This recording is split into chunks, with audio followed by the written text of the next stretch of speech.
say. That's what he's talking about. Woo! Hey, baby! Ladies and gentlemen, Baby Breaker!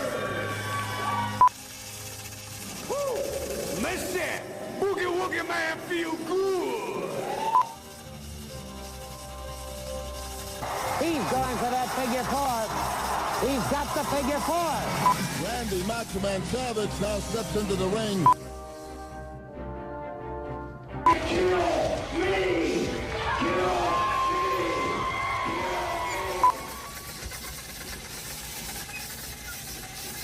Oh, yeah!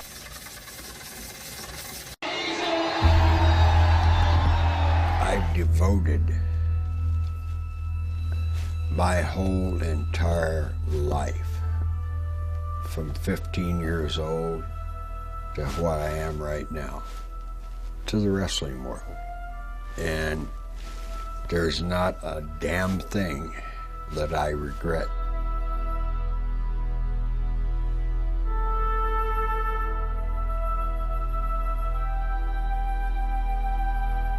What Harley is he's a student of hard knocks.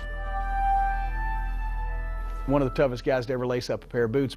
Harley commanded a lot of respect and got it. Harley race. Hell of a world champion, a gentleman, and a guy who brought a lot of class to the belt and to the business. Move for move, hold for hold, without question. He's the smartest guy in the ring, and probably the best. Great in-ring performer. And whenever I say great, he was one of the all-time greatest. I would say Harley Race was the greatest champion ever. He was no nonsense. Whatever you've heard about anybody smarting off to Harley Race, it didn't happen. Night after night came in and had an incredible match, and he was taking those slams on the floor and the backwards bump over the top rope. Harley would sacrifice his body. One of the greatest professional wrestlers I ever saw in my life. A performer who was able to be so strong and so capable, he would have the audience right here. Harley Race's legacy, the world's fastest beer drinker, world's fastest car driver, world's greatest everything. And I'll tell you what, I think he is.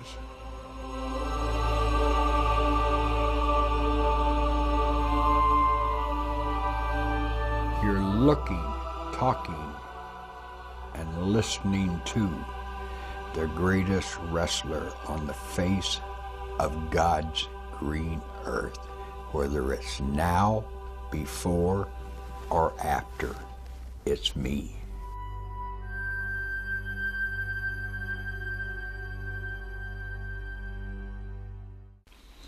Well, I was born April 11th, 1943.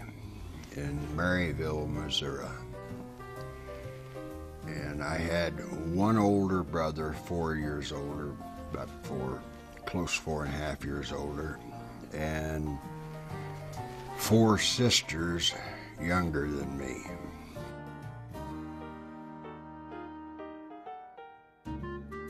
One of my buddies at that point in time, who's since passed, and I'm not going to mention any names, but we wound up in a position where he ducked, I punched the principal, and that got me,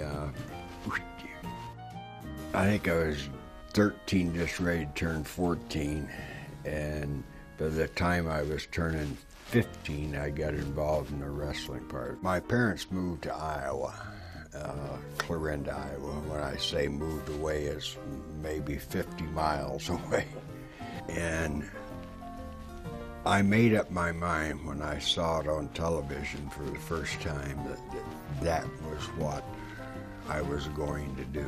Harley, how he broke in as a teenager, was working on the farm of the Zabiscos. And if you stop and think about farm work is so demanding physically anyway.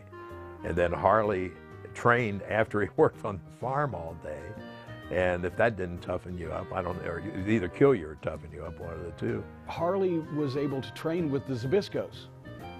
Stanislaus Zbyszko and his brother in Missouri, they had retired and had a farm there. And talk about a tough way to train. You had to be tough just to go through, my God, being stretched by two of the great old timers from the turn of the century in a barn in Missouri. How tough did you have to be to go through that? The Zbyszkos, Waldek Zbyszko and Stanislaus Zbyszko, two former world champions, and from back in the 20s and the 30s, and unbelievably hard work. And I think they probably traded some ring time for a lot of hauling hay and cleaning out stalls and doing everything else that they needed on the farm. But to be able to train again, that goes back to the history of Harley. So many people probably going to be watching this documentary or even read history probably don't know much about the Zbyszkos. And they were as tough as anyone that has ever wrestled. And to get training and to learn the ropes, no pun intended, from two great brothers that were world champions back in the, that wasn't old school. They were there before the old school burnt down. They were some of the pioneers of modern day professional wrestling at the turn of the century.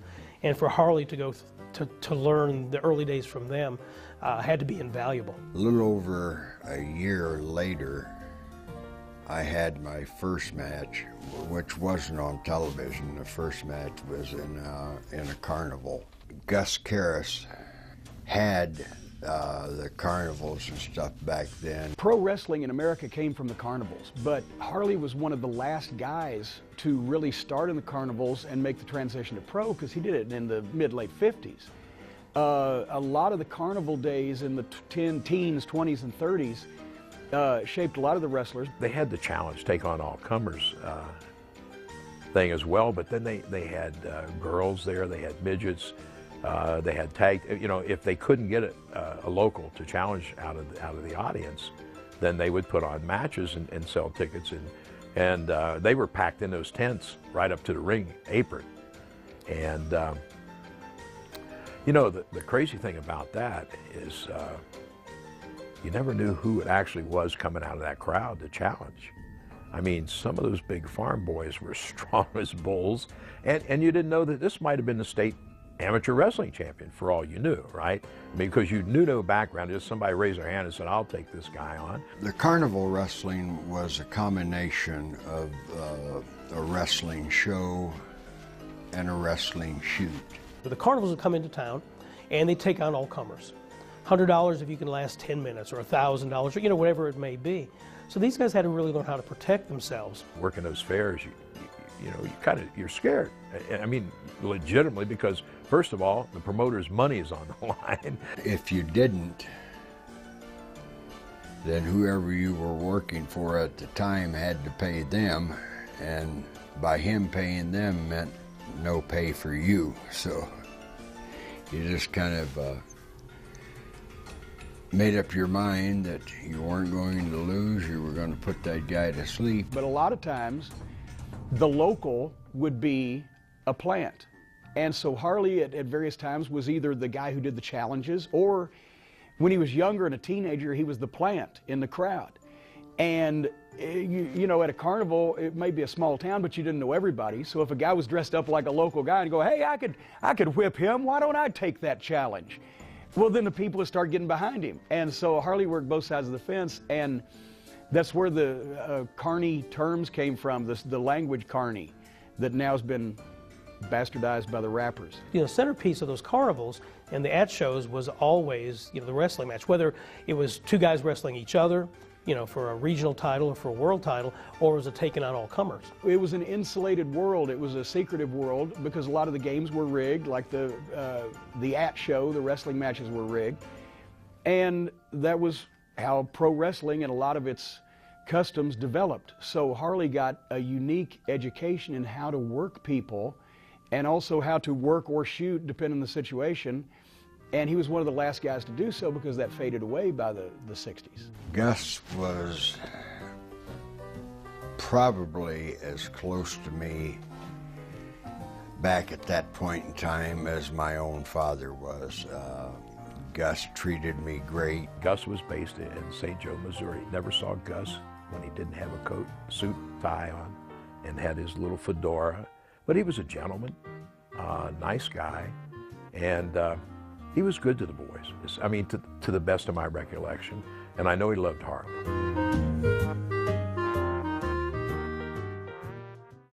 He was a regional guy, 300 some odd pounds, and a very, very large guy. And one of Harley's first jobs in wrestling was he drove Happy Humphrey around. I met him the first time in St. Joe, Missouri, in the office of Gus Karras. Humphrey was there to tell Gus that the person that drove him and made sure he got from point A to point B had left and he was stranded. Gus looked up and saw me and he said, "Harley, you want a job?" I said, "Sure, doing what?" He said, "Driving Humphrey."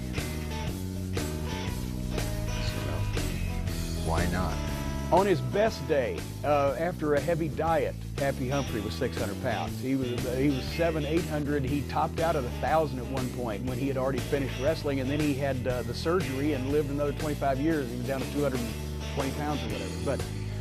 But his name was William J. Cobb. He was from Macon, Georgia. But he was the heaviest man in the world. And obviously his job options were limited. So he became a professional wrestler, and his mobility was limited also, so it was basically an attraction, as they used to say. But Harley's job was driving Happy Humphrey from town to town in this, customized car that had no back seat. The front seat was in the back seat because he couldn't, fit in it. And Harley would drive him from town to town, and also was his opponent. I had been very, very fortunate be able to get a driver's license at the age of 15. He was so big that Harley talks in his book, he had to literally, to bathe him, he had to lay him down, use a mop on him, and then shoot him with a garden hose. And so obviously you get a close relationship with a guy when you're, bathing him with a garden hose. And that may be the toughest thing that Harley Race ever did. I would hose him off fairly decently, but there was areas with Humphrey that I don't think were ever washed. I drove Humphrey for quite a while, and then Christmas night, I had the wreck that stopped my driving Humphrey, and for quite a while I thought I was totally out of wrestling forever also. I had just gotten married and had been married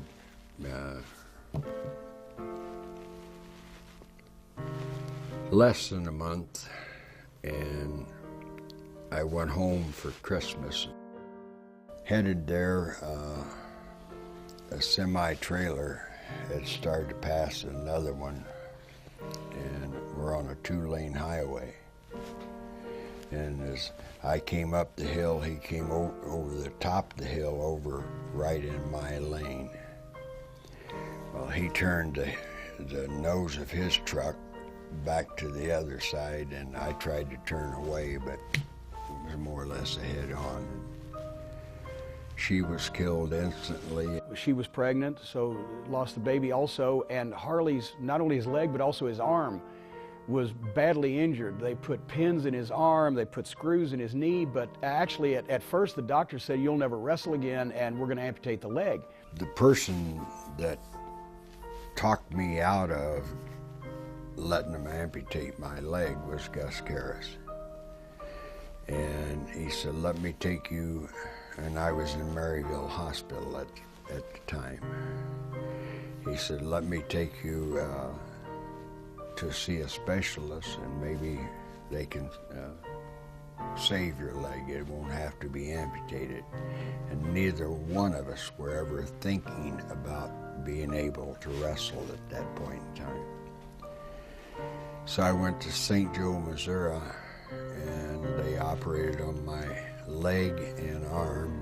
I got, like I said, 4 metal screws just below the right knee and 2 braces and 12 pins here. And I guess, say from there, the rest of it's history. And they were able to put the pins in and the screws in the arm and save his, not only his career, but his leg. And that was before he really even became a main event wrestler and took bumps for 25 years. So it's just incredible. He's a miracle. My first recollection of Harley was the horrible car wreck that I believe killed his first wife, and put a plate in his arm, and he was in bad shape himself. And then after hearing about this and then meeting him and watching him work in the ring, I thought, wow, maybe it was somebody else that that was in that horrific car wreck, but no, it was Harley, which again says a lot for his intestinal fortitude and his drive and focus to be a top-flight professional wrestler. Everyone thought my wrestling career was over, including me. My very first match back, I had almost forgot about him at that point in time, as far as what he had said. And when it dawned on me and came back to me, I told Gus Karras, I said, I don't care what it costs me, I'll pay for it eventually to you, but I want this doctor here. And Gus made arrangements with him to be able to bring him out of Maryville down to St. Joe and watch me wrestle the first time. And when I did, and it was over with, I introduced the doctor to everybody in the building and thanked him for giving me not only my life back, but my career along with it. So to get, emotional support, and then to have somebody like Gus stop, no, you're not going to amputate that leg. Knowing Harley, I'm sure he felt quite a bit of an indebtedness to Gus over the years. Gus Karras played a bigger part in wrestling history than one would think from just being a promoter in the Central States. He actually was responsible for Harley Race's career as a main event player. His first break was when he went to the Nashville circuit to work for Nick Gulas and Roy Welch in the early 60s. That's when he changed his name. I went to Nashville driving Happy Humphrey, and they saw me wrestle for that week, or I think we were there a little over a week at that point. And the promoters there were two of them. There was Nick Gulas and Roy Welch. Nick saw me and asked me if I would come there and wrestle for him. I said yes, but I got to find Humphrey a way to get around. He can't drive himself. So when I was able to put that together with somebody driving for Humphrey, that was where I was going to go. There was a wrestler in Tennessee at the time named Johnny Long, and he looked somewhat like Harley, and the Tennessee territory was big on brother teams, so Harley became Jack Long and teamed up as the Long Brothers. This had already been prearranged that I was going to come in. He started talking about bringing his younger brother in, and my name became Jack Long. And that kind of was Harley's first taste of actually being in a program, being featured in main events. Tennessee at the time did not pay well, but it was on-the-job training. It was experience. TV had just started getting going real good, across the nation. And the first time I saw on TV, somebody said to my dad, "Why would your son call himself Jack Long instead of Harley Race? Are you trying to make somebody else popular?" And Dad never ever went for that. He was ticked off at that from the very start of it. He said, well, my dad actually kind of made me think about that. He said, why would you want to do all this hard work and make somebody else famous? So he went back to being Harley Race instead of using a gimmick name. Vern came to Cedar Rapids, Iowa one night to watch me, which worked out to be great for me because it put me and eventually put me and Larry Henning together as tag teams, and the two of us were very, very good together. They were a pretty formidable tag team, and whether it was in the AWA or with Vern, or whether it was down in Indiana, you know, wrestling with Wilbur Snyder or the Bruiser, you know, they were as tough as they came. They both had the same kind of style, you know, very methodical, very straightforward, not real flashy, but certainly I think you could kind of attune them to the Anderson brothers back in the old Mid-Atlantic days, you know, just how they just had everything down almost to a science. These are both just raw bone, big, rough guys, man. You know, it was so cool because the announcer there, you know, he would always say, hey, either one of these guys could go bear hunting with a switch, and you know, they could, man. You know, they were both just real double tough men. A couple of tough son of a bitches. They were, you know, they were both right out of that Vern Gagne's territory, Minnesota territory, and they were coming out of there, and I'll tell you what, not many people could touch them. They were tough guys in the ring. Henning and Race were well thought of because Henning was older. He had already been a pro for a while. He was the power guy. He was 300 pounds, you know, huge, giant red beard. And then there was Harley Race, who at the time was still a lighter weight guy, taking the big bumps, and he was young, mid-20s. Harley was a character, and he truly was, and he truly did believe that he was handsome Harley Race. You know, I don't want him to listen to this tape and get mad at me, but I always thought he was pretty ugly. Pretty boy Larry Hennig and handsome Harley Race, that may have stretched to the limit the dictionary definition of pretty boy and handsome, but that was part of the heat.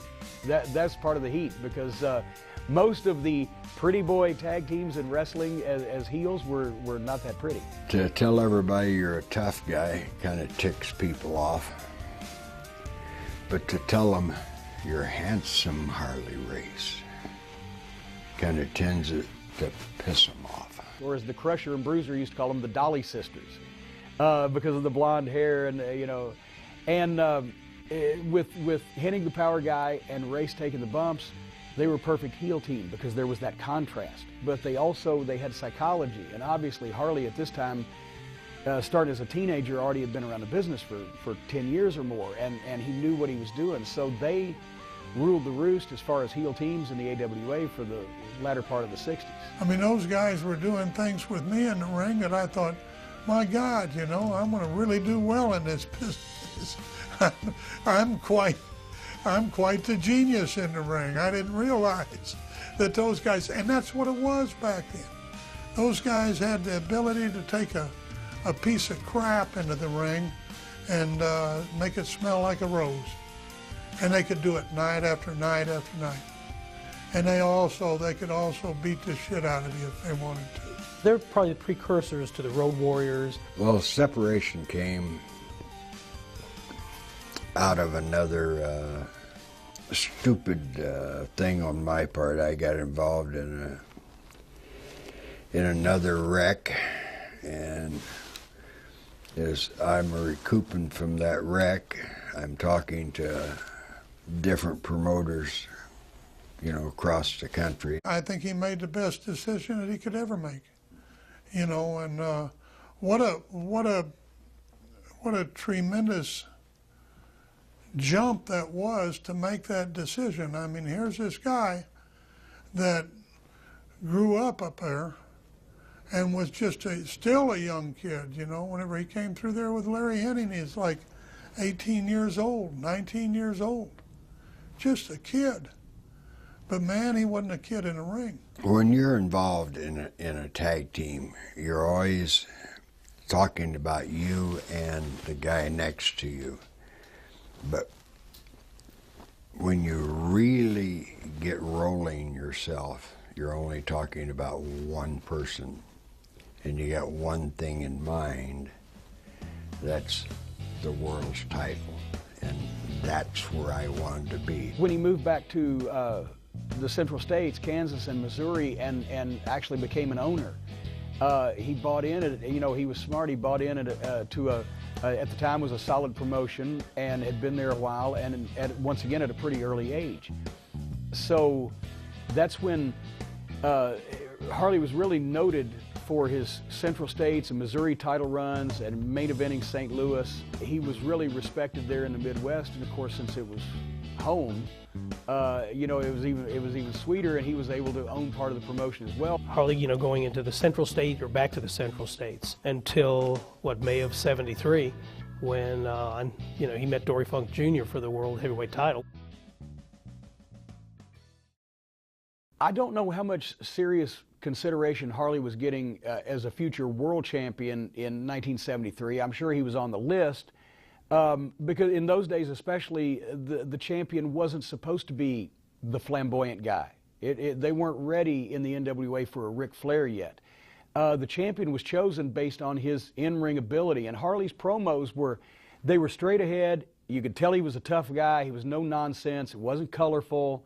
He didn't have witty one-liners. He was straight ahead. He told you what he was going to do, and he did it.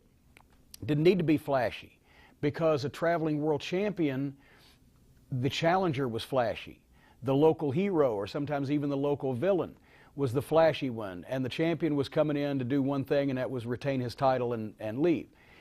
So Harley's in-ring work fit the style of the NWA World Champions at the day. After almost 5 years, Dory had a tremendous run as champion. Dory was the champion. He epitomized, that era, and for almost 5 years, to hold the title was tremendous. And, the road can wear everybody down, and, Dory, from my understanding, it was going to be, time for the new champion. My father had a lot of power. He had a lot of power in the National Wrestling Alliance. Why did he have power? Because he was respected that much. And why did Eddie Graham have that power? Because he was respected that much. I felt that my father was as knowledgeable as anybody in the profession. And talking about my brother being champion, is you hear this. Harley will say one thing. I will say another. My brother will also say another. Circumstances in 1973 played a part in Harley getting the title, even though he wasn't necessarily intended for it at the time. It was scheduled, Dory dropping the title, to Jack in May of that year.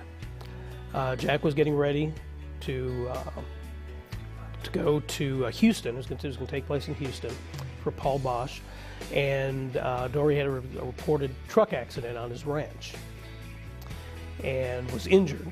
Dory Funk Jr. being involved in the truck accident, and it was, 2 weeks roughly before he was supposed to drop the belt to Jack Briscoe in Houston, Texas.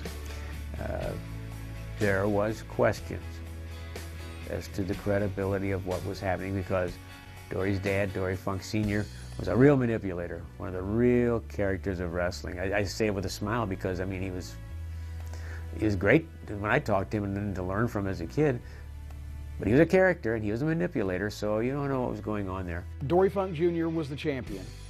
Jack Briscoe was the designated next champion to replace him. And the match was made, but there was a big rivalry between the Funk family and Jack and his brother Jerry Briscoe. And Jack had worked Amarillo early in his career and thought that the Funks, especially Dory Sr., kind of took advantage of the fact he was an ex-NCAA heavyweight champion by then having Dory and Terry beat him, which is understandable because it was his territory and they were the pro wrestling stars, but it kind of stuck and there was a rivalry. And so just a couple of weeks before the championship match, Dory Funk Jr. was injured in a pickup truck accident, truck overturned on his ranch in Amarillo. That was the story, that was what was claimed. That there were photos produced of Dory in the hospital with Dory Sr. and Terry. There was evidence that this is what happened, but there's always been a story that Dory just didn't want to, or Dory Sr. didn't want Dory to lose the title to Jack Briscoe. And the NWA World Championship was the most important title in wrestling at the time, so even though it sounds silly today, because everything in wrestling is silly today, back then this was a big deal and it meant something. It meant a lot of money. It meant a six-figure income. It meant prestige. It was your image. I was on my father's ranch. He said, let's move some cattle. Called Terry out, got him on the phone. And you have to understand what my father's ranch was like. He had an upper plateau, and also there was a lower part where a creek ran through the bottom country. And we were going to bring the cattle up from the bottom to the top. And we had a pickup truck, and I was driving the pickup truck. My father and my brother were on foot, and we were chasing cattle. And we took off after a calf, and watching a calf. Our pickup truck ran over a six-foot embankment. That's not far, but when you run a pickup truck off an embankment like that, and you hit the water and the ice, it messed me up pretty good. Some people believe that, some people don't, and to be honest with you, the only person I think that knows exactly what happened would be Dory. But my brother did have a wreck go into the creek, and he was physically unable to go down there and defend that match, you know. And in fact, is you know, I mean, that was quite a deal at the time, and it was we took a lot of heat from that because everybody thought it was a work. It wasn't. It wasn't a work. It was the real deal, you know. But because of that incident, and because of that thing that was going on, then nobody believed it. Because there was a title change coming up, I figured, well, the Funk screwed everybody, you know, but that's not true. It actually happened. In that pickup truck accident, I received a separated shoulder, among other things, including facial and head lacerations. So that's the only match I missed in my career, and I could not make it to Houston for the match with Jack Briscoe. And they even, it was the next day. I think my accident was on a Wednesday and Houston was on a Friday, and it may have been on a Thursday and Houston was on a Friday. But they called and they begged my father and said, can't you just get him to come down to Houston and walk in the ring? You know? And I had one shoulder that wouldn't, that I couldn't raise. And there was no way. I was in the hospital for 3 days. So they were very, very upset that I didn't make the match, that I didn't make Houston. Who knows? Maybe it's a phantom zone. Maybe the truth lies somewhere in between. But it's one of those great wrestling stories. I think it's better that nobody actually knows. I think it's better that way because it adds to the history of, you know, the colorful history of wrestling. I did come back, and I came back wrestling maybe a little bit soon at the request and the pressure of Fritz von Erich, Sam Mushnick, Eddie Graham for that matter, wanted me back in the ring wrestling for the world title, and I did, and I came out, probably came back too early, and went in the ring against Harley Race in Kansas City. Bottom line, when Dory Jr. finally came back to wrestling, they wanted that belt. The NWA did, Sam did, and he lost the title to Harley Race in Kansas City.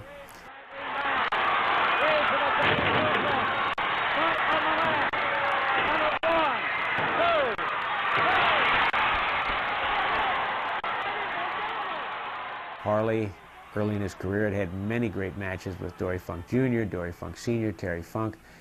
There was a relationship there, so I think everybody felt that's the simplest way to do this. We'll go to Harley. And if something isn't right, well, it's our referee. Even though it wasn't obviously advertised as such, he was an interim champion just to make sure that the title flowed smoothly from one to the other. Kind of came out of nowhere that Harley Race, who was pretty much known as a very strong regional wrestler, all of a sudden was the heavyweight champion of the world. You know, won 2 out of 3 falls, you know, that night in Kansas City. Being able to take the title from him worked good for him. It kept him from having another good guy in wrestling take it away from him. The bad guy got it. However it happened, Harley ended up being the champion. And I think Harley was picked at first, to be the interim champion. And from my understanding, was only supposed to have the title maybe just a couple of weeks. But they had done such a great job in that interim that he had it for a couple of months. Dropped it to Jack, in Houston. I just happened to be in the right spot at the right point in time. July 1973 in Houston, Texas, Paul Bosch promoted the match between Race and Briscoe, where that Harley would then, turn the belt over to Jack. And for the occasion, they had a new championship belt made. Actually, a jeweler and a belt maker in Mexico had handcrafted it. And the belt that Harley was wearing and that had worn for his short period of time as champion in '73 went back to the 50s, and I believe the Thez Dick Hutton era. Kaniski and Dory and Pat O'Connor and Buddy Rogers had all worn that belt, so it was a heavy-duty piece of history. They changed the belt. The old belt, I think, had almost a 25-year run. The new belt, was instituted there. Here's a belt that had been there for 100 years and it was going by, and here's a brand new one, and I was a person that had both of them. Bosch did a great job in promoting that match. A new belt, Harley's a new champion, new era, and so Jack met Harley in 2 out of 3 falls, and interesting because Harley took the first fall, and usually the challenger would, and the whole match looked pretty much like Harley was just going to kind of breeze through Jack. Jack caught the second fall with the figure 4, and then at the end used the Luthez press to beat Harley the third fall and take the world title. I think he earned a lot of credit and a lot of respect within the business for the way he handled himself in that situation, and a lot of the people within the wrestling business felt we kind of owe him something. And I think that had a lot to do with him getting the title back again, was just the fact that he wasn't an interim champion like he was supposed to be. He took the title and he was the heavyweight champion of the world, and he portrayed that well, even in his first run. At that point in my career, I realized how good I must have really have been to the rest of the wrestling world, and I'm talking about the promotional side of it. And I knew by taking it from Funk, keeping it for 3 months and dropping it to Jack Briscoe, that point in time I had accomplished what I set out to do. Be called the best in the world of wrestling. And I knew that if I had been trusted for that volume and time, that eventually it was coming back, and it came back a whole lot of times after that. Obviously, Harley didn't want to be known as a one-time champion or a short-term champion. So after that first run with the belt, he tried to do everything he could do to up his profile and his reputation with the fans of different territories and also with the promoters. So whether it be the Central States or St. Louis, also Florida, he spent time in Georgia, he went to the Mid-Atlantic area for the Crockett's. And in most cases, when he was wrestling in those territories, which were the creme de la creme of NWA territories, he was also in some way or another asked to help in the office, whether it be to help book or just to recommend talent or to line shows up. He still had his ownership interest out in Kansas City. So he was really not only increasing his reputation with the fans all over the country by going to all these main event top territories, and getting on as many television shows as possible, but also he was upping his reputation with all the different booking offices as somebody you could depend on, as somebody that was there to have some good ideas, that was a fellow promoter and owner. And that wrestling was a very hard business to get into in those days, but ownership, promoting, and booking was exponentially tougher. If there were 20 or 25 wrestlers in every territory, there were only 2 or 3 or 4 owners and bookers. So it was 10 times as hard to get into a business that was already 10 times as hard to get into. It was very difficult, and Harley did it in a variety of really top territories. So when Briscoe was ready to relinquish the belt. It came down basically to Harley and Terry Funk as to who was going to get the nod. It came down to the voting, and it came down to the voting for who was going to be selected. And it came down to, I believe it was 4-4. And there were 8 members on the board, or I don't know how many members on the board, but I know that it was tied, half and half. And my brother stood up and said that he felt that I'd be a good person in there. And I'm certainly glad that he did, because it changed my life. And Fritz said, well, we're going with Terry then. And that's the way it went. And I'll tell you what, if I wouldn't have gotten in there then, I would have never gotten in there. It was laid out to me that the Funk brothers, if they could put the belt on both of them, that I had 2 people to work with on a worldwide basis.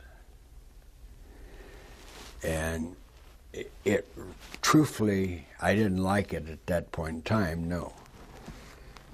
But truthfully, it worked out to be absolutely great, because I had 2 different people that I could go anywhere in the world with, and we drew money. Terry said, his thought was only to have it about a year or so. I wanted to make as much money as quick as I could with the belt and be through with it. And the reason why, one of the reasons why, is that,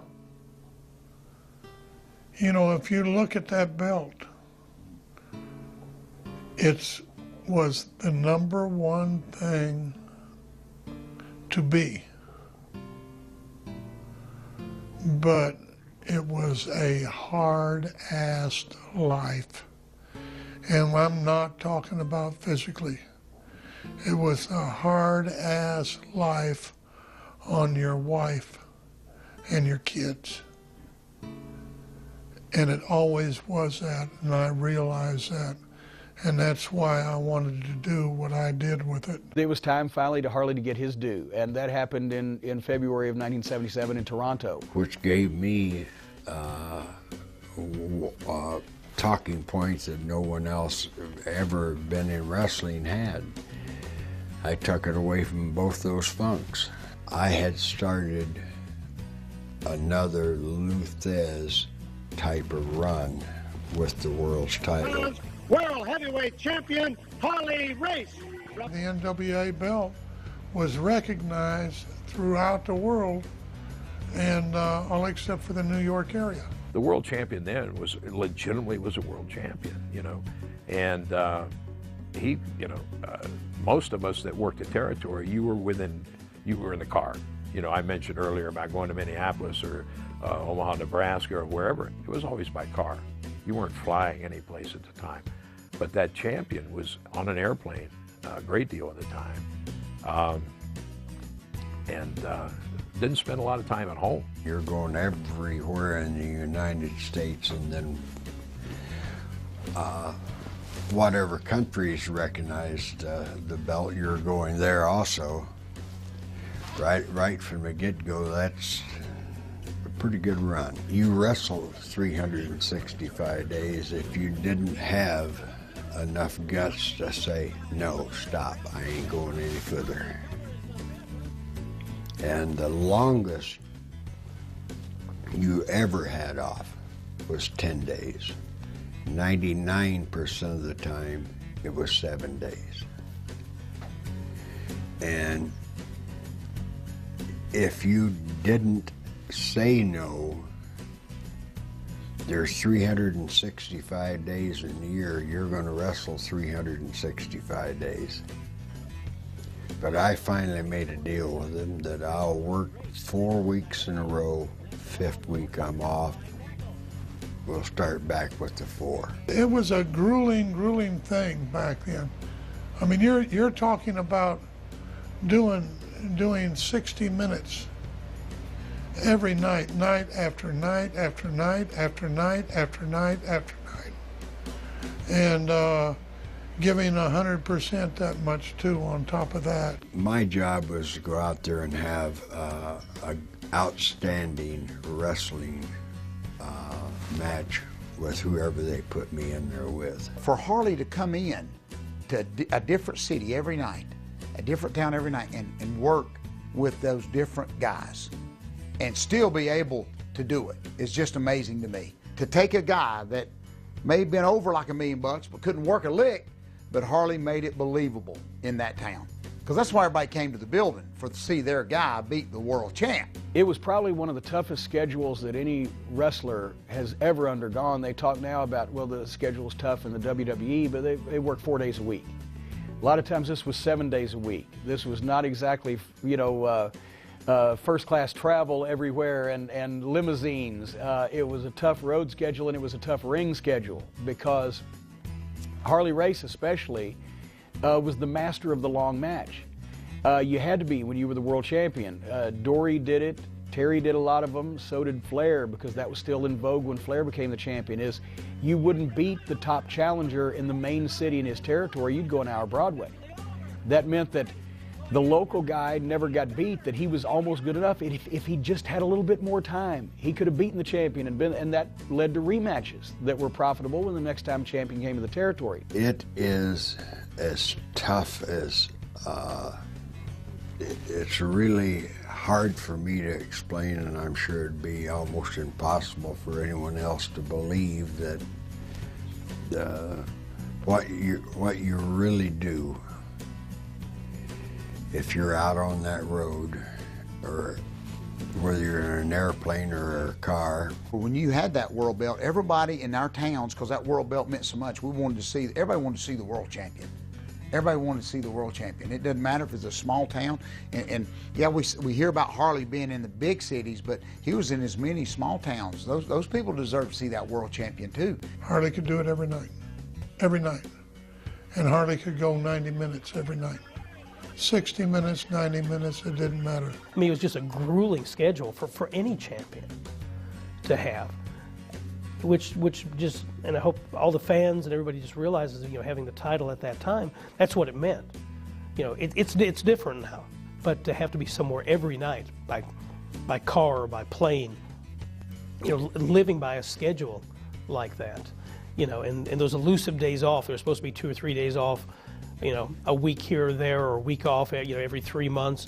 And I think those were pretty much non-existent. I think those rare days off were extremely rare, because somebody always needed the champion for a show, a TV taping, or something like that. The drive and determination for something like that's incredible, because he'd already been through a car wreck. He'd already been through a serious ankle break when he was wrestling in Tennessee. He'd already been through wrestling in the carnivals, and into that style of wrestling in the territories, and later in every territory, night after night. Harley Race is the Iron Man. He was just tough, and it didn't matter, who he was going against. He was going to be in there for 60 minutes. He was going to give it his all, and he never stopped. But it wasn't a lot of high-flying things or anything like that. He could just wrestle, and that's what the world champion had to do back then. They had to be the guy who could really wrestle. And Harley was certainly in that ranks. Harley, as he's quite a character. He also considers himself the world's greatest beer drinker. He's the world's greatest everything, according to Harley. But the one thing about it is, he doesn't just think that. He believes it. And he knows he is, and I can drink a beer faster than anybody. I can beat up anybody. I can drive a car faster. I can do this. I can do that. That was Harley Race. You have to remember that. He could do it all. He could go ahead and knock somebody out quicker than anybody else. And I've seen him do that 100 times, too. He and I have been in a lot of bars together and cleaned them out. I've been involved in several fights, and I haven't lost one yet. I've seen him clean out a lot of bars. As he never took any crap off of anybody, in a bar or anywhere. When not only all the top stars in the business, but also all the tough guys in the business tell stories about Harley Race being tough, when you got tough guys telling stories about somebody else being tough, that means they're tough. even if you didn't think Harley was that tough, you wasn't going to find out. You know, you just believed it, you know. And I joke because I thought, well, I always wonder if Harley was as tough as everybody said. But he may not have been, but we were all too afraid to try. You know, anybody in the business that would have tried Harley when he was 60 in any kind of real contest would have been out of their mind or drunk, one or the other. He had that reputation that, I don't care, after he had retired, even probably still today, if he got his grip on you, you know, nobody wanted to try Harley, out of the ring especially, in any kind of real contest. I mean, you know, as a guy, he's been stabbed breaking up robberies in bars and things like that. You know, everybody knew that Harley was not only tough in a working way as a professional and a performer in the ring, but Harley was tough as the real deal, and you respected that. World's heavyweight champion, and which means that I can beat any man in the world. There's really ain't a hell of a lot to tell. You know, you get involved in a barroom fight or whatever, whether it's a barroom fight in a bar or that type of thing in the ring out here. As long as you walk out of there with your pants on and your hand in the air and the guy's laying out there in front of you, what the hell's the difference? Harley was believable because he was the real deal. You know, he didn't have to act like the champion. He didn't have to act like a wrestler. He was. He could drive 130 miles an hour. I was scared to death all the time, but he loved to drive that fast all the time and could drive a car faster. The way I drove, because I wanted to get from point A to point B, and to be able to do something here in point A and then have time enough left to do something when I got to point B. The steering wheel, God bless him, was in one hand if it hadn't have been. But there was an amber bottle usually in the other hand. It was just something that I enjoyed doing. I enjoyed driving to start with. I finished wrestling.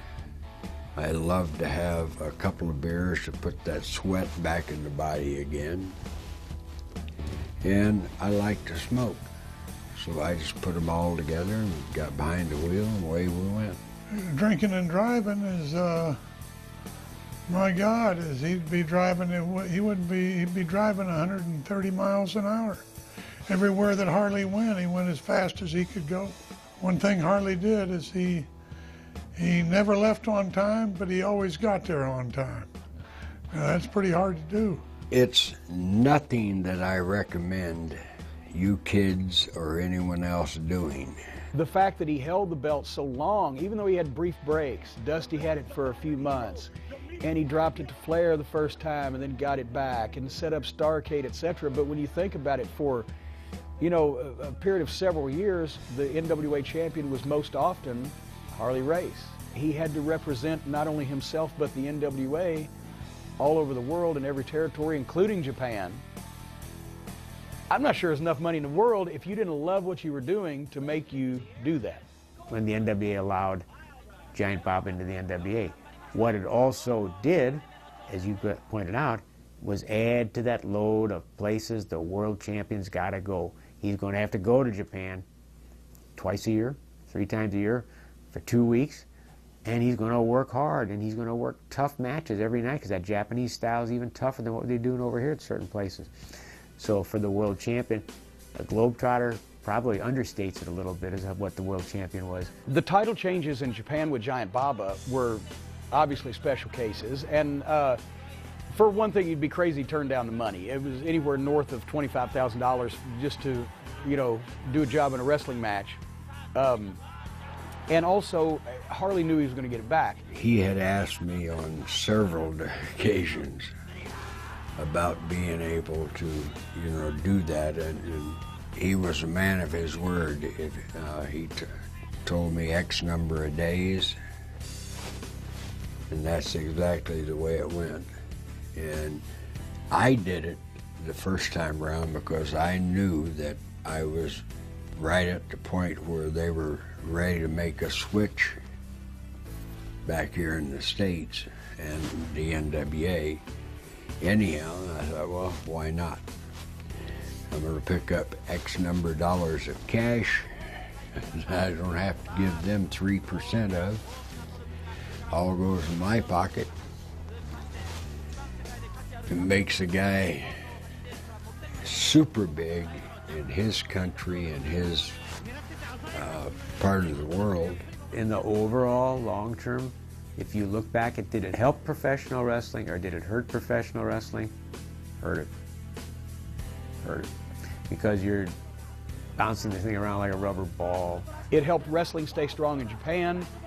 Wrestling staying strong in Japan made American wrestlers a ton of money, some 6 figures a year in those days. So to keep wrestling strong in Japan, to keep Baba's company, who was affiliated with the NWA and used primarily NWA talent, to keep Baba's company strong, it was a good move. It made Harley a great payoff. It made Baba big as a wrestler and a businessman.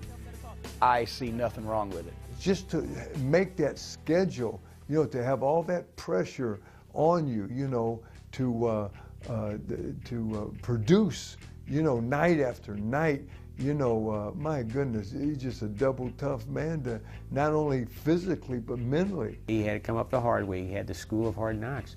So I think he just wanted it better. I think he wanted to prove that he deserved that position.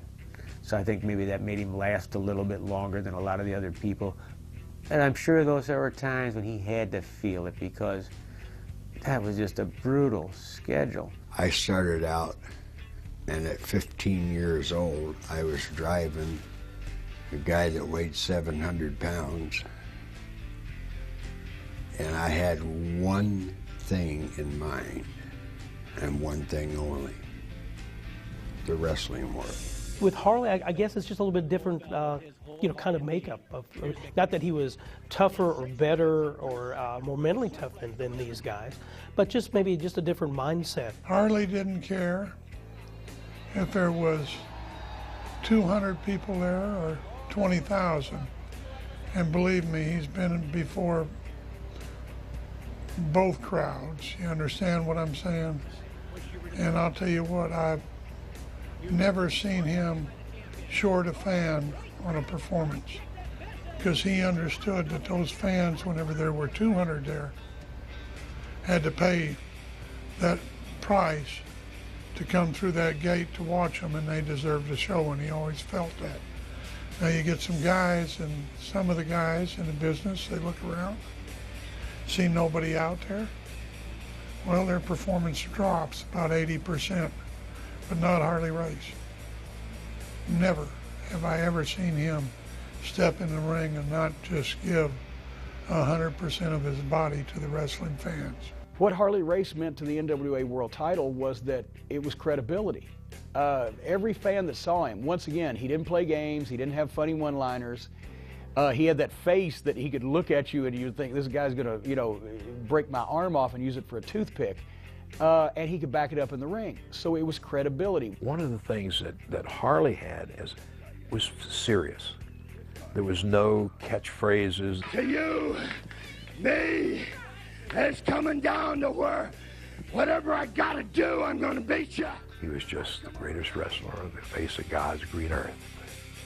And when he looked into that camera and told you that, if you were a wrestling fan, you believed it. It was my life. It wasn't just a style, it was my life. Believable. You know, that belt ain't worth nothing if you don't believe who's carrying it.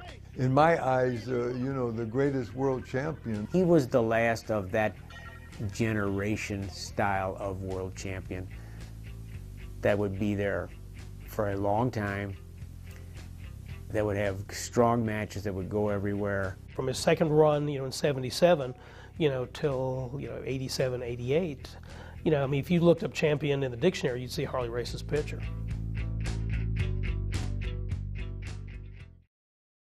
Starrcade '83, it was such a fabulous night, because it was the first of the big, you know, big show that, you know, it was before the WrestleMania. I think at Starrcade '83, even though Harley would be a main event player for several more years, it was probably the passing of the torch. Rick had the title, beat Dusty Rhodes, you know, in Kansas City. And his first title run wasn't kind of a lackluster, and even according to Rick, it was. They decided to take the title, from Rick. And one reason that Harley wanted it back, because Vince was starting to make his move. It was Harley saying they're going to have to beat me, really beat me, to come into my territory.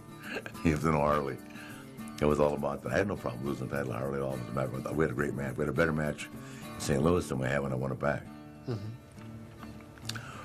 No, I loved working with Harley. I had no problem losing it either. I mean, in looking back on it, I've said this 100 times, I was a much better performer and much more skilled the second time I got it. Second time I got it, I knew where I was at. There was no, they were going to have to fight me to get it off me. But no, Harley wanted to be the world champion when those guys came knocking. And he was. And he told them.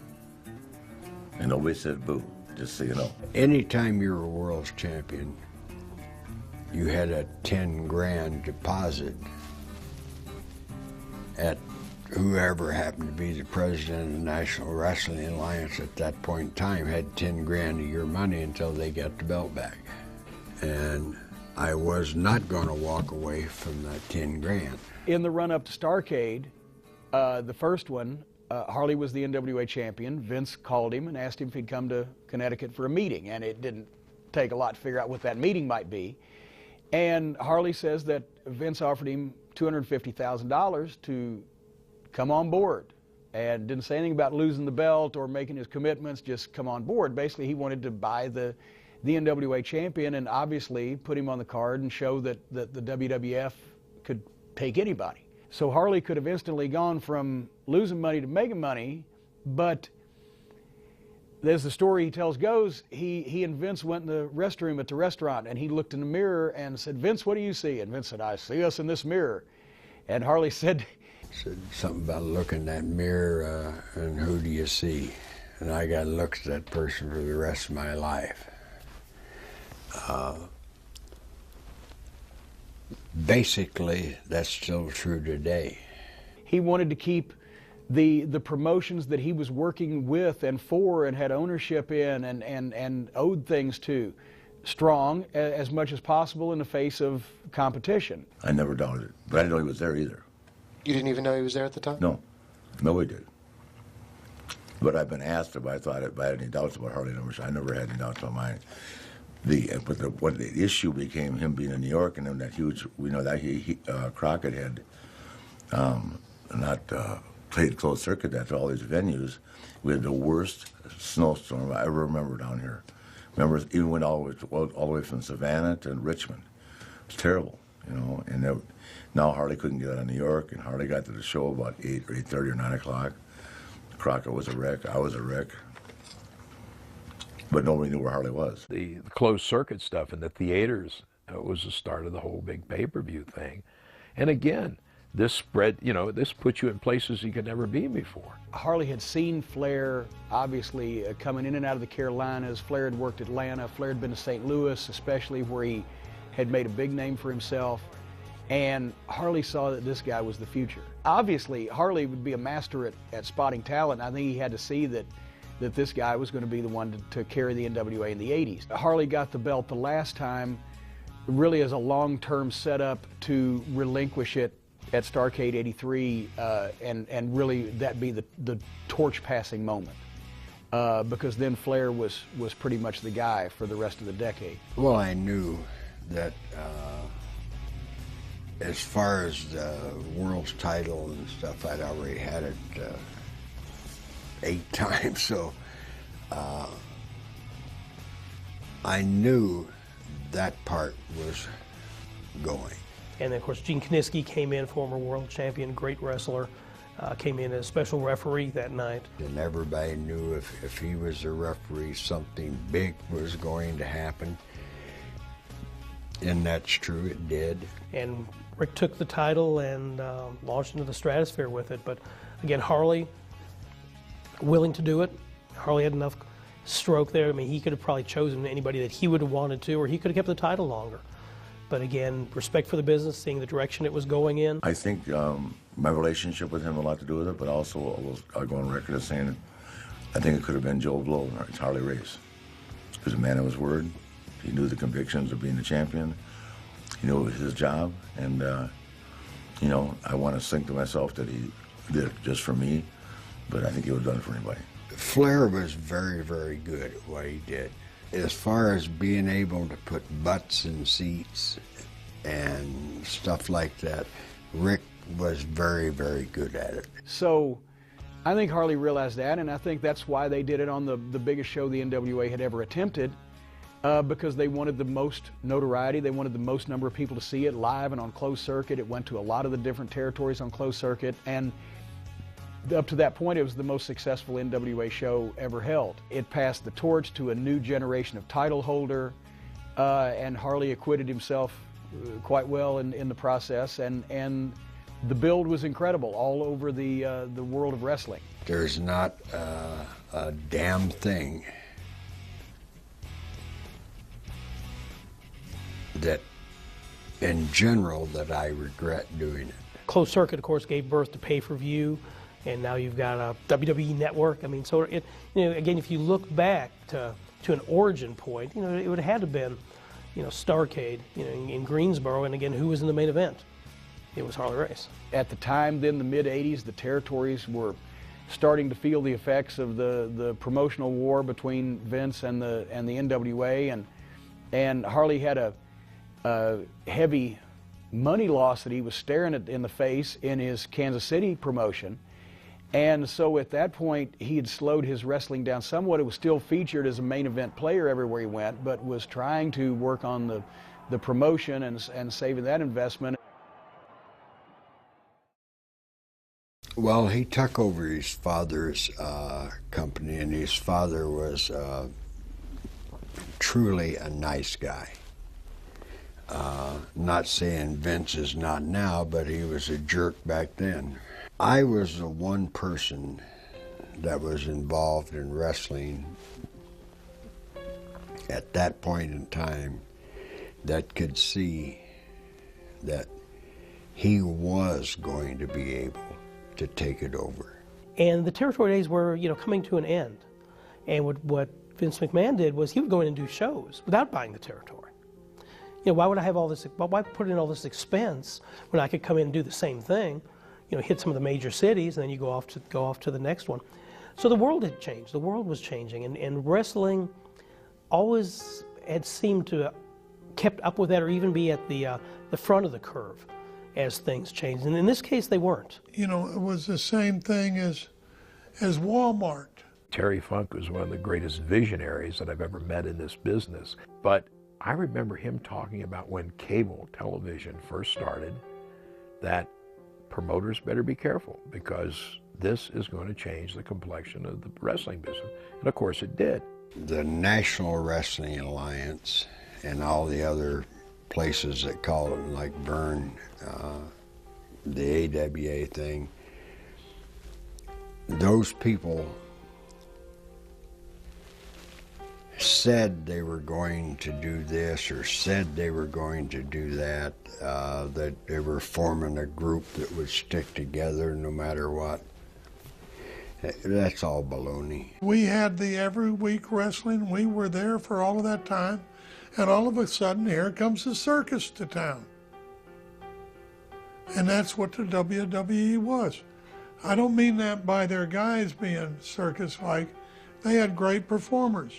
And they brought them in just as the circus would come to town once or twice a year. Well, who's going to draw the big money?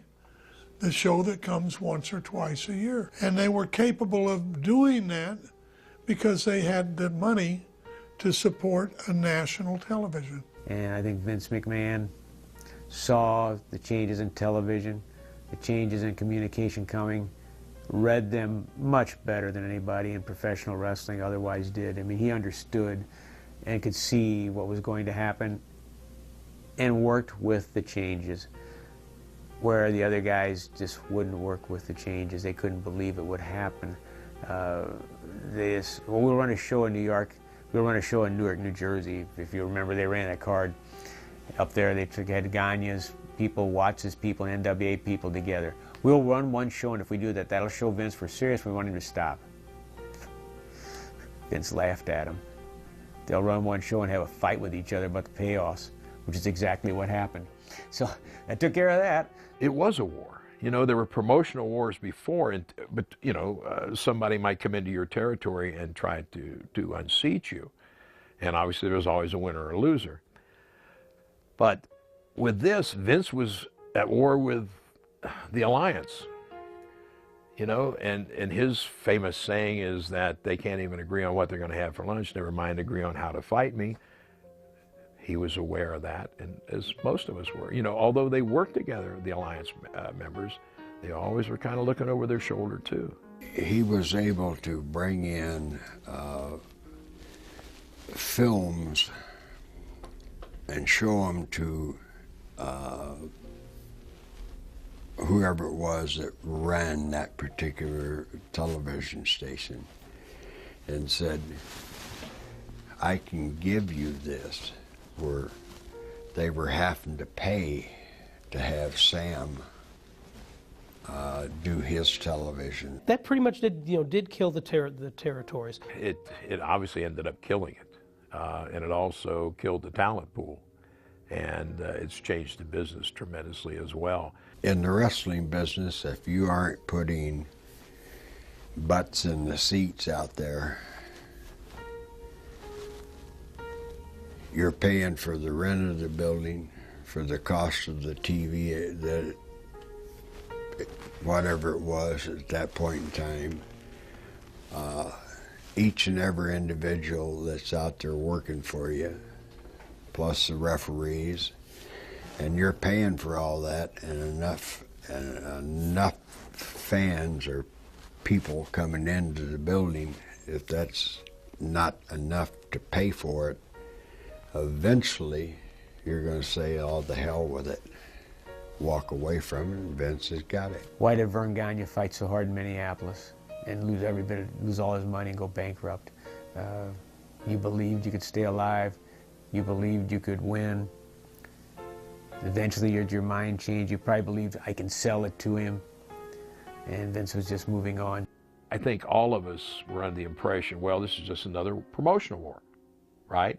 He's going to score a few points and he's going to lose a few, and it'll all settle down and we'll all go back the way it was. But of course that never happened, and it's changed the complexion of the business entirely now. It was what he paid for by driving down the road night after goddamn night. Driving down the road night after night after night after night. Does he own Kansas City? Of course he doesn't. Does he feel like he owns it? You're damn right he does, because he feels like he paid for it. And paid for it with sweat, and paid for it with blood. And coming in there with that is absolutely irate, upset, torn apart, and not a thing that any of us could have done about it. And I could see the NWA just falling apart. I could see Fritz Feinreich, who I've talked to too, telling me one thing, and then somebody else from the NWA, Jim Barnett, calling and telling me another thing. This isn't going to work. We're going in two different directions. Vince is going in one direction. It was a war they couldn't win. It sounds silly to people today, to modern day fans and even modern day promoters, that people would care enough about wrestling matches to go and handcuff themselves to the door of the arena, or to go in and cause a fight amongst opposite promoters and opposition. But at that time, it was not only, it was people's livelihoods, it was the credibility of the business, it was, this is our property, you're infringing on our territory. This is ours. It's like somebody coming on your yard and starting to camp out and opening up their own lemonade stand. You know, you're doing business on my ground. That's the way that promoters in those days felt about their territories, and they should have, because that's why they protected them, and that's why business stayed strong as much as it did, because they didn't allow things that would be detrimental to the wrestling business when they realized what they were. Everybody makes mistakes. So Harley was quite verklempt at the thought that Vince McMahon was going to run in his territory, and showed up a couple of times and made sure that his presence was known, and could have done a lot worse if he'd have been a mind to, but obviously cooler, saner heads prevailed, but nobody was going to mess with Harley. They might call the police on him, but they weren't going to do it themselves. I've never told that story in its entirety, and I'm not going to do it now. I think Harley Race would handcuff himself, and they're lucky that he didn't have a double-barrel shotgun in his pants. Well, in general, I went down there and jacked with them, and I guess by doing it, it kind of proved to them that I was capable of doing different things, and that I had the wrestling business was Harley Race. When it comes to talking about a gun and getting by with it, one time around I was lucky enough to do that, so this time around I'm not going to run that risk of saying anything about a gun and saying to the whole world that I did it. He's protecting his life. It was very, I mean, it wasn't easy for anybody, from Don Owens to anybody, you know. I mean, it was a different time and a different era in the business, and we wanted it to stay as it was. I think everybody took it with a grain of salt initially. What, are you crazy? You know, what, this is not going to work. But it did. They believed they could stay alive. They could believe that somebody would make a deal at the end, probably later on as they were hurting. And I'm just surmising this. I don't know if this is a fact. But they probably were thinking, well, Vince made a deal with Hart, Stu Hart. He's going to pay him some money to buy out. Maybe he'll buy us out. Yeah, we're still waiting for Vince to buy some of these territories out, aren't we? That wasn't going to happen. He's going to bury you. And that's what happened. And then they had a deal, I believe, with Jim Crockett, where Crockett worked with them, and it was still called the St. Louis Wrestling Club, but that didn't last long. And that's ended up what led to him going to the WWF. I had the opportunity to go with Vince quite a while. Well, I didn't know for absolute sure that the NWA was done, but they were starting to do a lot of internal fighting. I wasn't ready to quit and get out of wrestling, because wrestling was the only thing I'd ever done in my life. And in order to keep that going and to keep myself going, the next move was to go into Vince's. One more star. You got Dory Funk Jr. You got Terry Funk. Who didn't he get? He got them all. Eventually, didn't he? So he's always had the door open. I mean, he just was going to lure every star there. And because of the way the marketing was set up, the promotion was set up, they can make more money with Vince.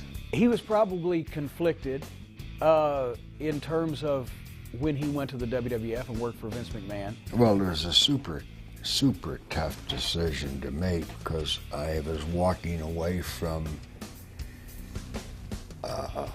a ton of people that had been my friends and had supported me virtually my entire lifetime. But he didn't just walk out. He announced it at the NWA meeting that he was going to be going to work for Vince McMahon. He didn't make any secret about it. He didn't show up as a surprise and you know, undercut anybody. He told him, this is what I've got to do. You know, I'm sorry, but it's what's best for me, and he was straight up with it. So I've got no problem with that, because it's a free country, and I think he realized if he kept the ties to the people that he was working with, he was probably going to end up on the losing edge of the scenario. The smart thing for me to do was to go with who I knew was going to be eventually the winner in this fight.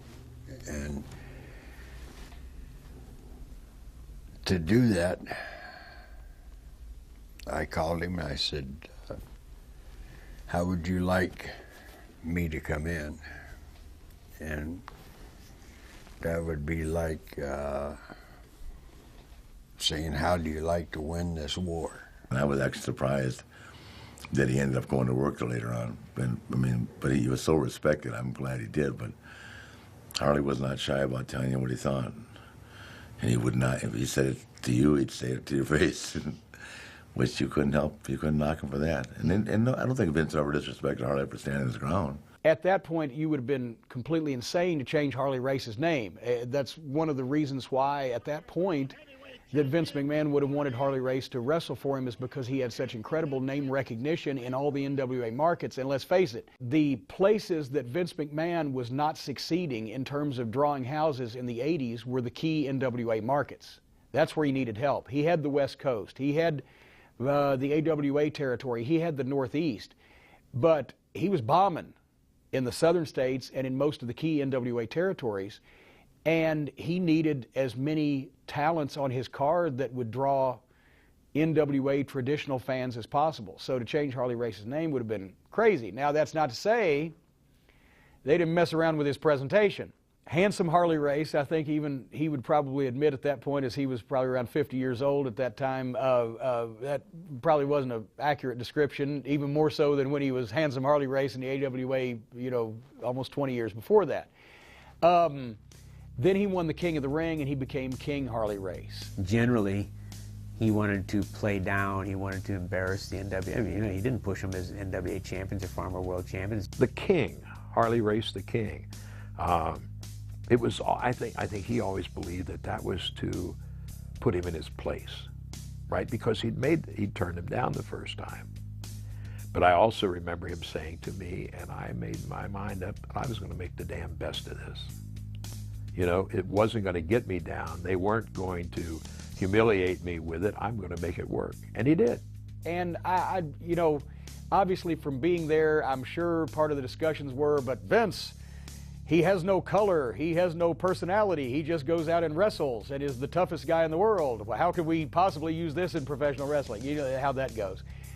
So they had the robe and the crown and the scepter, and it was an attempt to, in their view, give him more character and personality. But I don't think it was an insult. I think they meant it wholeheartedly, and I think he probably went along with it because at that point, why not? But Harley made it work. That was, and he did it with respect. He never, Harley Race never turned into a clown. Harley Race, after the way he looked, come out there with the crown looking all silly like that was to make people, and I know it was because I heard him talk about it in the office. I mean, I know it was, you know, oh, well, Harley, well, we get a little laugh out of that, get a little chuckle. Well, Harley overcame that because he was that much better. He was that good. He was that tough. He had that much respect. He kind of made the King thing become kind of serious. If all of the car wrecks and the boat accidents and the bumps and the injuries weren't enough, talk about being hardcore wrestling wasn't even invented yet. Harley Race was breaking tables, but he made it make sense. He had a match one night in the WWF with Randy Savage, and he planted Savage on the table, and he said, "Move, kid," and he came off with a diving headbutt off the turnbuckles, and Savage moves and he goes through the table. Well, Vince sees it and freaks out and wants him to do it with Hogan. And he does it with Hogan in 4 or 5 matches. And the whole damn thing collapsed, and I went right on through it, and knock on wood, a board didn't break in the wrong direction and go through right on through me and out the other side. But for all the people that saw it live happening right there, it was a hell of a thing to them. And it damn sure was to me, because I had no earthly idea that table was going to crunch and I was going to go right on through it. One of the metal edges caught him in the stomach, and he thought nothing of it, and kept going and began having increasing abdominal pains, ended up in the hospital, blacked out, emergency surgery, almost in a colostomy bag from the damage he did to himself, and was able to nip up out of that, as the Nature Boy would say. He nipped up out of that and resumed wrestling. I wound up with a scar about that long. It eliminated, virtually eliminated Harley Race and the way people looked at Harley Race. They were used to me doing things that they'd never seen anyone else do. And I pretty much tucked that out of my own thing. You know, it eliminated me too. His time with the WWF, he overcame being marginalized as to a lesser performer than he was. He was a good enough performer that during that time he showed that he was one of the greats, which was hard to do with the WWF at that time. It's unfortunate that injury cut it off. When Harley obviously wound his in-ring career down with that WWF run, and pretty much by the late 80s, he was done as an active in-ring wrestler. But he came back in the early 90s as a manager in WCW. And obviously WCW was the remnants of the NWA. He felt more at home. He knew some people there, but also managing Vader and managing Lex Luger, two guys who were still green. Lex had been wrestling several years, but still could obviously learn something, as everybody could, from Harley Race, and especially Vader, who'd been a football player, was a tough guy on his own, but had only been wrestling a few years. Putting Harley Race in their corner and putting him with them in the car, on the road, so that he could impart that wisdom, not only here's how you do this, but here's why you do this, and here's what you should do at this time, and here's how you should carry yourself. I'm sure it definitely benefited both men's careers. I did have fun with it. You still got to see Harley race, and that brought back a lot of good memories, and you knew these guys that he was going to be in their corner, going to be tough, or Harley Race wouldn't be there. Not only did I get to be a very good friend of his in that period that we spent at the WCW, but it was just a true blessing for me. He knows how to tell you what you did wrong and how you did it wrong and why you did it wrong, but then also have the knowledge to suggest, what maybe you should have done. As a manager, he wasn't there to do promos as much as to be a ringside presence, credibility, stability, a mentor in and out of the ring, and I think that was the perfect usage of Harley Race at that point in his career. What to say in a lot of for instances, talk to him about how to lead and have a wrestling match. The thing with me that I respected so much about him was that he never really confronted me in front of the other guys. When I was there just a short time, and Dusty Rhodes was the booker, and said, "Hey, this is Harley Race, and you guys are together." And we immediately started riding together on the road. Rented a car. He would stay in a room on the road. I would stay next to him, and we developed a very, very good relationship, a strong relationship, one made of trust and certainly respect on my part. I think he had a credibility to the guys he was managing.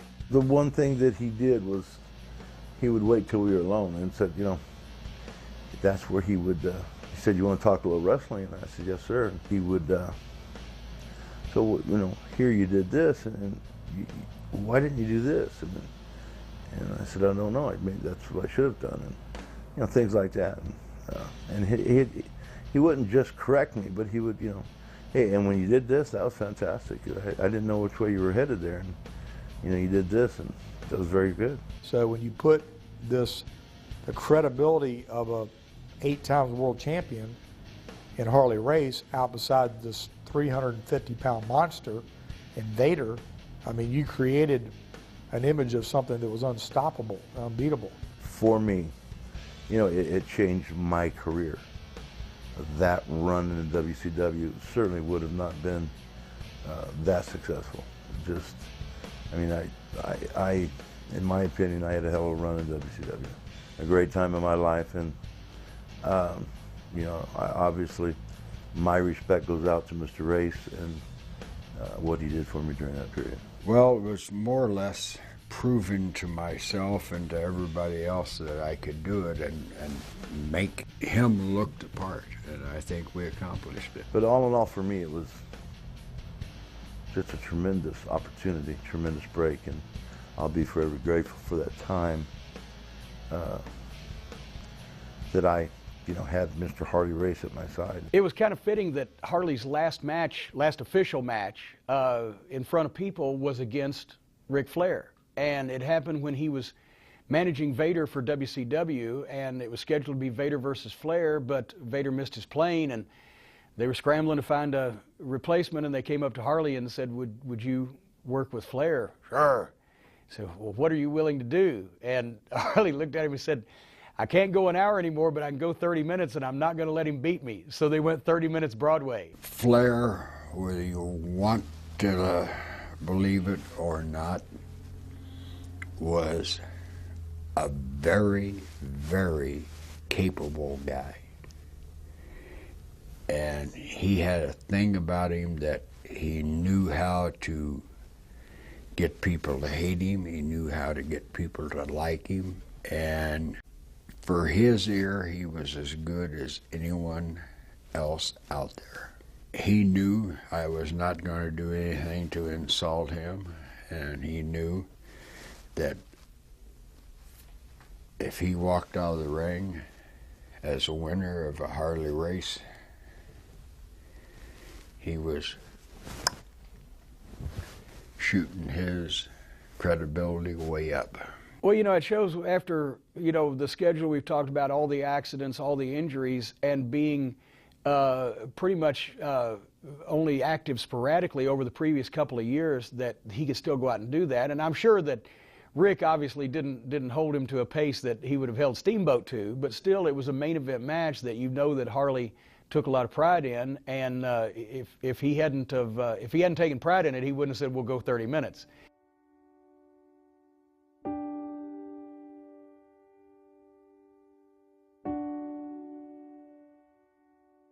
At some point in life, you cannot go on living like you were when you were in your teens and in your 20s and in your 30s. You gotta start moving backwards. And all through my career, I never found that spot until I was at the age where the spot found me. At some point, you got to say, I cannot push this any further. And I did not want to go out as being remembered, look at that wore out old asshole. I wanted to go out of it on top of it. And I think it did a pretty good job at that.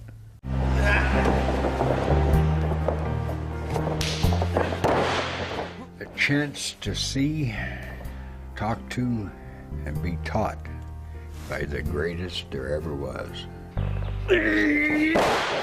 Harley believes in teaching the fundamentals, as do I, to learn how to be a professional wrestler first, and then he can become a sports entertainer later. Yeah, lean forward a little further.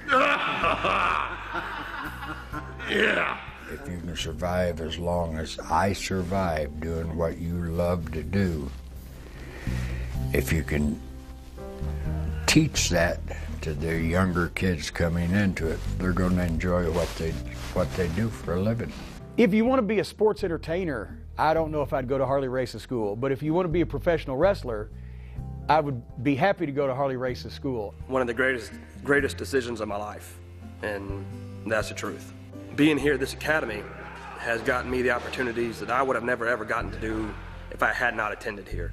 I would not have spent 3 months in Japan. You can never learn too much, and to be able to go out there, I'm looking forward to going out there. They got a beautiful facility. If I was going to go someplace, I'd go up here to Harley. Any time you can get a chance to be around that type of knowledge and experience, if you want to be a wrestler, that's the place to be. Who else would you want to get trained by?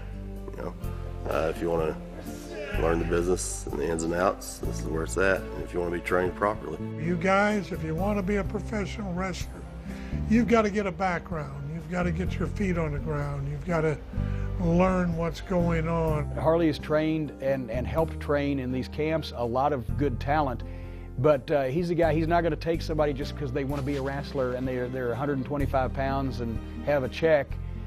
He takes guys that he thinks he can do something with. To be a quality professional wrestler, the fundamentals of this business haven't changed, I don't think, or shouldn't have, since Harley and I broke into business. If you put the good basic fundamentals in place and learn them properly, then you can be whatever's necessary to be that versatile performer that can, if it's high flying or if it's good mat-based wrestling, what's necessary, then you can do that. And I think that's invaluable to young guys trying to get in the business, and that's something you'll learn at Harley's camps. He has a lot to teach.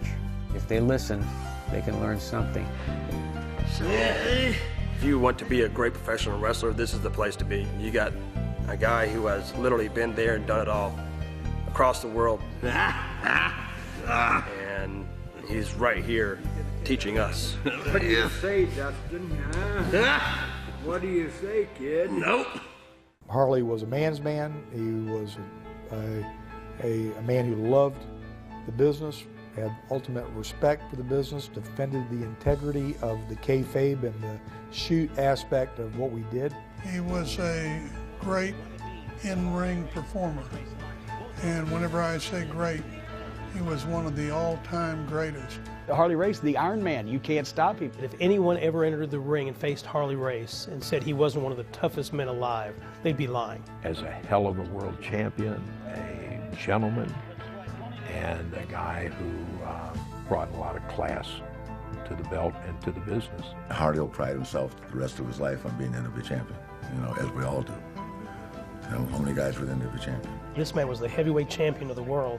There's no greater title. I think probably the greatest world champion ever. Harley, brother, was, I'm telling you, in the top 5 of, brother, of all the performers in our business. It was the Harley Race era. For 10 years, nobody could beat him. He held the belt with dignity and respect, had a knowledge and love for the business I think that was second to none. What Harley is he's a student of hard knocks. If you're going to tell me to name some phenomenal wrestlers from the era that I was in, Harley Race would definitely be one, and be right up there. The fans of that era probably shortchange him simply because he was the guy at the time that was the glue that made everybody else look good.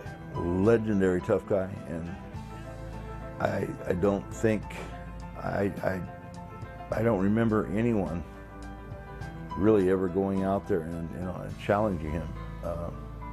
It had that type of reputation. So, in other words, Harley was the man and he ran the show.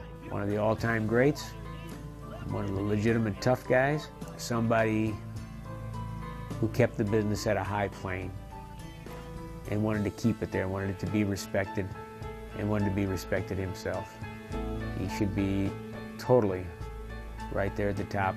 To the fans, he was never the flashy guy, the face of wrestling, the stereotypical pro wrestler that you would see on network television or appearing on a game show or doing a guest appearance. He was the guy that night after night came in and had an incredible match and actually didn't get the credit from the fans in the days before they were smart, because when you had a match with Harley Race, you looked so good, it looked like that you were the greatest wrestler in the world. So the fans were like, why can't they beat that Harley Race? Harley commanded respect.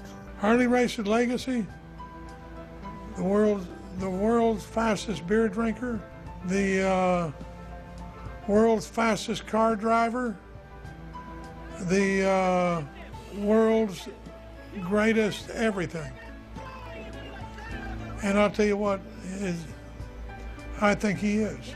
One of the toughest guys to ever lace up a pair of boots, but also one of the most dependable, one of the most accomplished, and the legacy that he leaves probably is just that Harley Race was a stand-up guy for the talent, for himself, and for the wrestling business in general. Harley Race was one of the ones that had something special. So Harley definitely defined the championship in the late 70s and the early 80s. He just carried a different aura about him, and when he came in that belt and just his simple warm-up jacket, but then he started taking all those amazing bumps, and also when he was on the offense, you believed it. I'm sure the guys he was working with believed it too.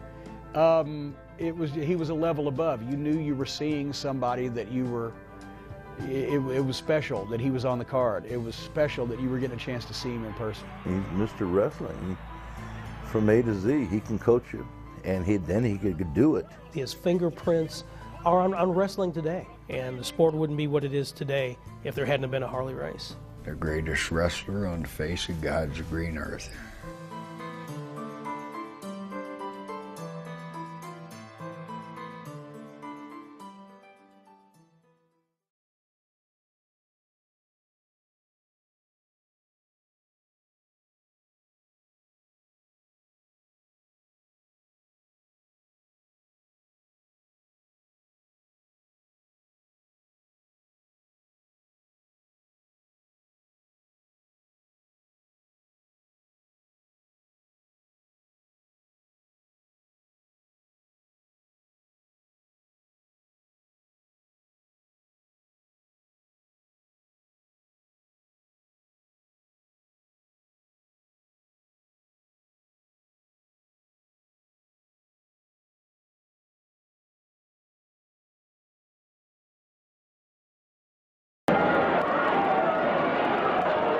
Meanwhile, Harley Race just defenseless up there in the ring, and here comes the world champion.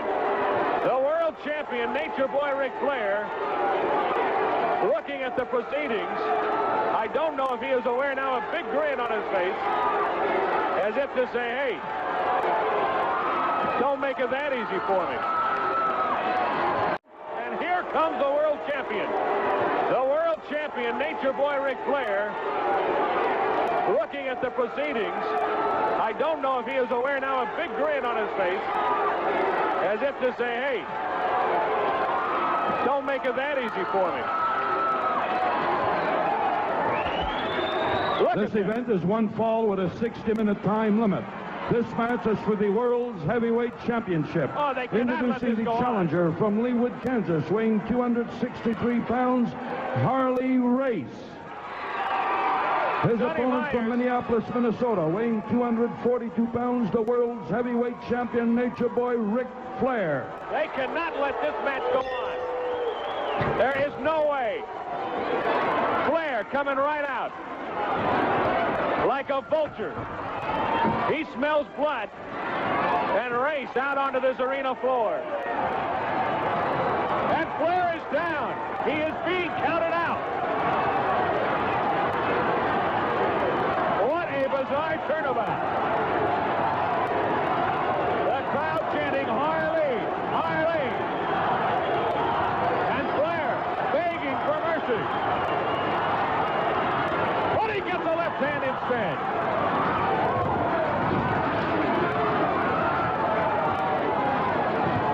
Here comes Flair off the ring rope. Up he goes. Wait a minute. What's he going to do? Here he comes. Oh, and Ric Flair just twitching.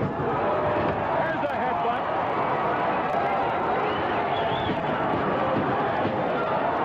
Oh, and Ric Flair is hurt.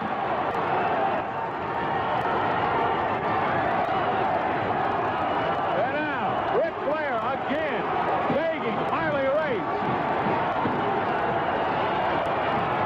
He misses. Oh, an uppercut by Harley Race. This has turned into a piercing brawl. A right hand, a left hand, another left hand. 10 minutes expired. There goes Flair into those ring turnbuckles. Look out, sleeper hold. Harley Race trying to put Ric Flair out.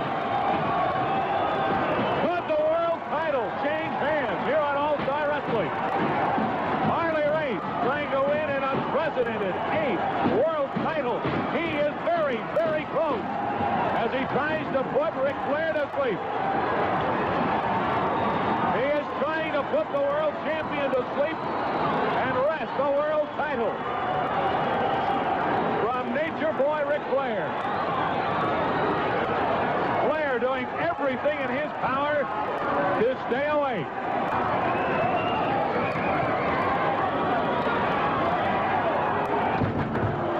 Ooh.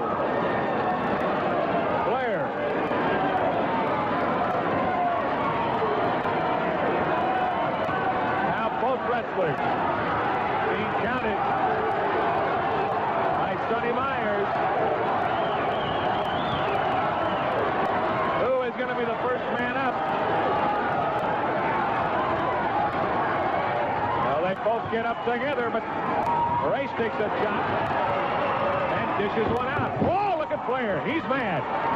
He is mad. But so is Harley Race.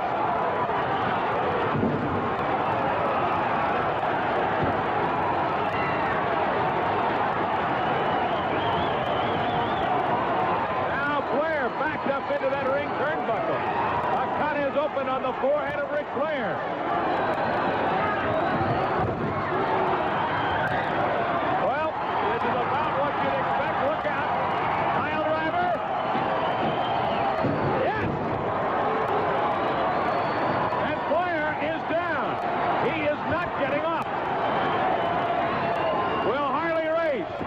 Unprecedented 7th world title. The count is 2. No.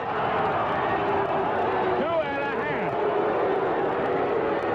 Will Harley Race win an unprecedented 7th world title? The count is 2. No. 2 1/2.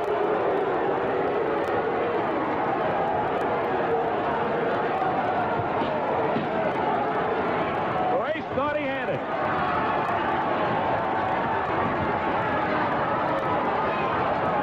A chop. Oops. Reverse neckbreaker.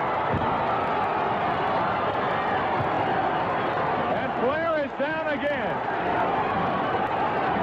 Flair thought this match would be a piece of cake. It has been anything but that. And a headbutt. Oh, look at the agony on the face of Ric Flair.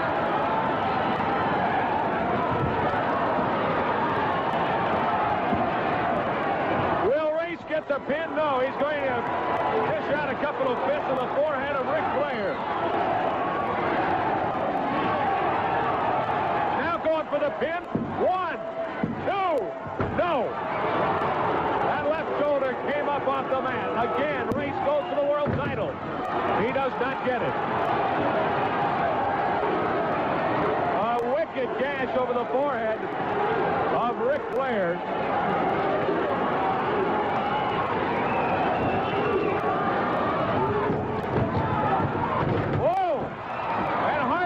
Up over that top ring rope. His own momentum carried him over the top ring rope, so it is not a disqualification.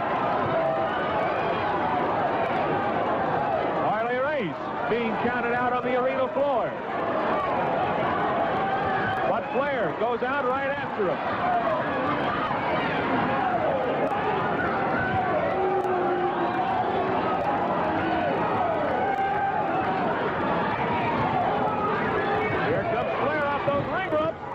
Blocked by Race. Oh, right hand. And a left. Oh, and Ric Flair. He is hurt. Oh, look at that. This match, I wouldn't have given a nickel for this match earlier, but Race is right in it. He is in it. And he is just that close to winning an unprecedented 8th world title.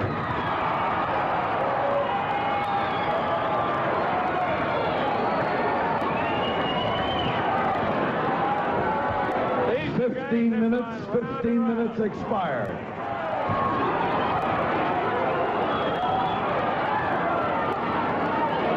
But on this occasion, considering what happened before this match even began, Harley Race with the match of his life, headbutting Ric Flair again, trying to headbutt him into submission.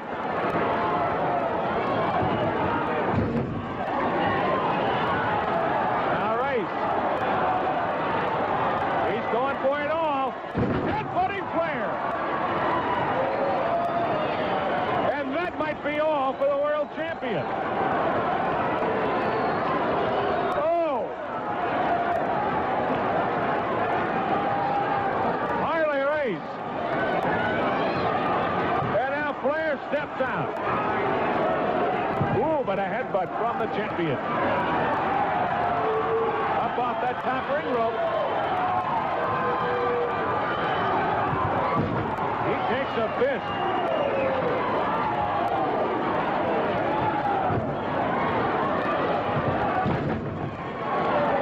And again, Ric Flair up off that top